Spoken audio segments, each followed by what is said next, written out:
Yo, what's good? Big Z here, and today I'm going to be talking about how you can clean up your kick and your snares to have a better overall mix. I've heard a lot of tracks from you guys where the overall mix is actually pretty good, but the kick is really muddy and it's just kind of ruining the whole low end and ruining the mix.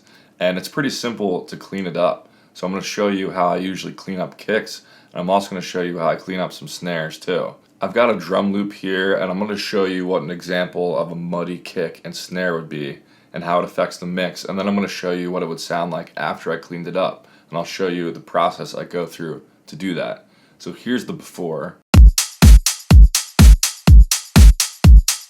and here's the after.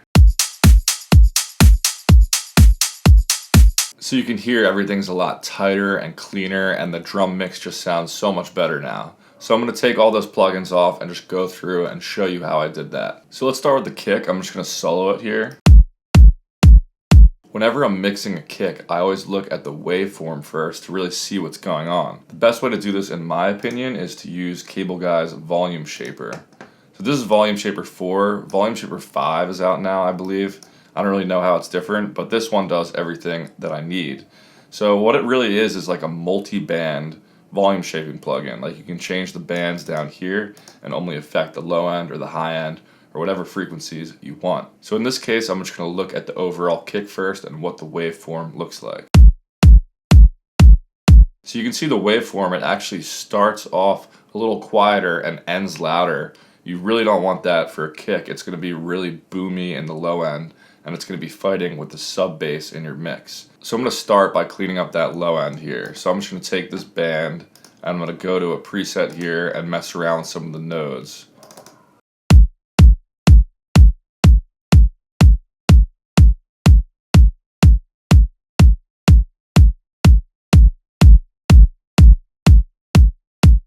So that's already sounding a lot tighter. Now what I can do is bring this band down here. I'm going to make the shelf like 12 decibels, and I'll make it cross over around like 300 hertz. Then I'll go to the high band and try to affect the high frequencies, because the high frequencies can be even tighter. You definitely want some boominess from the low end, but the high frequencies can be nice and tight if you like them that way.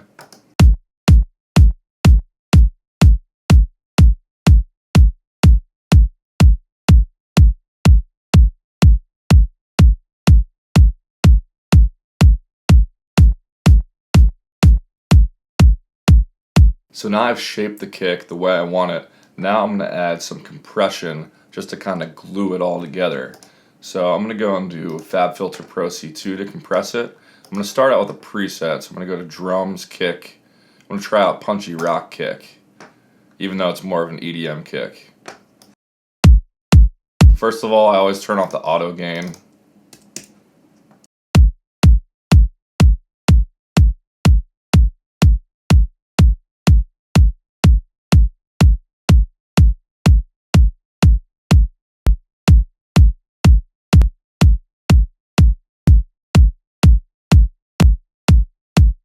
For this kick sample, I felt like it needed a little bit of compression, but a lot of time I just won't add any compression to kicks, because sound designers, when they're making sample packs, already add a ton of compression when they're making the kicks. To finish off the kick, I'll just add a little bit of EQ, because there's a little rumbling frequency that I can hear. It's probably right here around 160.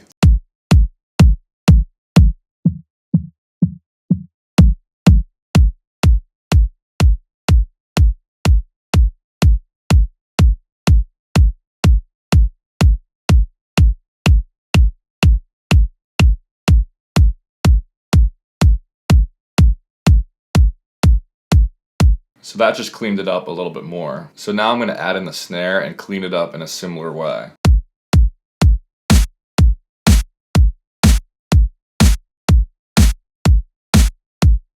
The tail of the snare is just sounding a little off to me.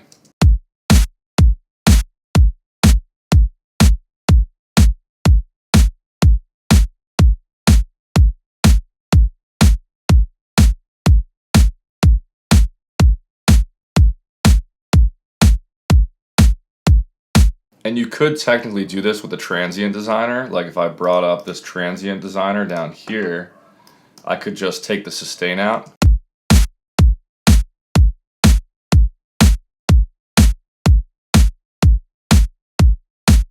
but it doesn't give me as much control. Like in the Volume Shaper plugin, if I didn't want to take out all of that tail, I could move the mix knob back down a little bit.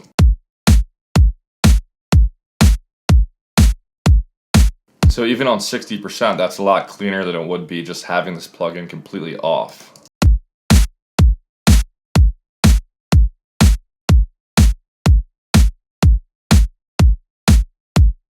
I'm going to leave that around 95% because I like my drums nice and tight. So after that, I'm going to go ahead and add some compression to that. So I'm going to use Pro C2 again. I'll start off with the preset again. Let's try this one out.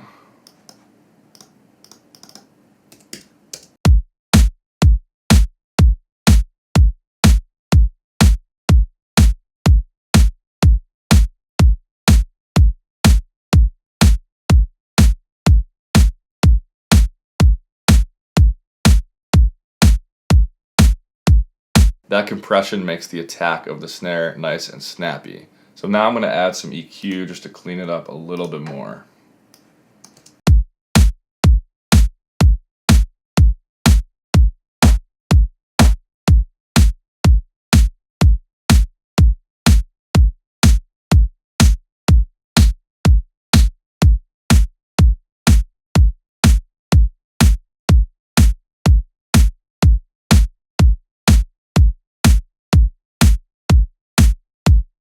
Lastly, on snares and claps, I like to add a little bit of reverb just to put it in a space. So this is the reverb I'm working with on my drum reverb bus.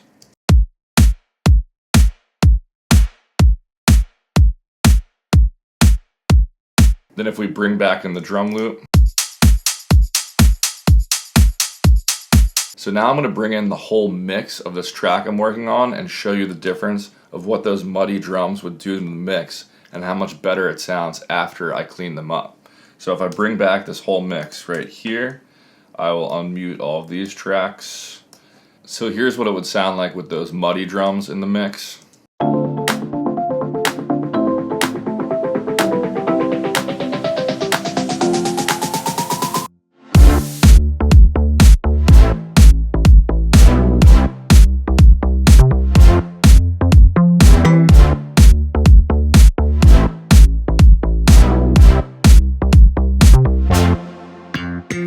And here's what it would sound like after with the cleaned up version of the kick and the snare.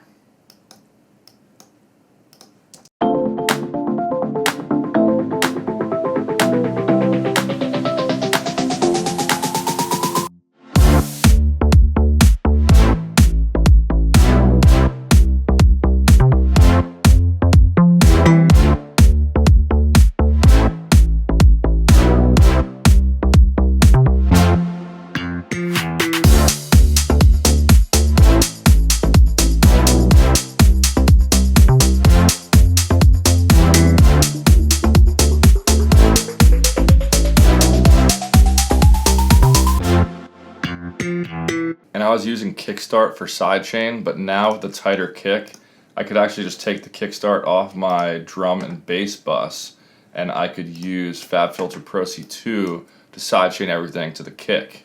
So it's hard to do that with a muddy kick because it kind of messes up with the sidechain, but now the kick will be nice and tight for this sidechain. So the kick is going into bus 24 down here, and that's what I'm taking as the sidechain signal in these plugins.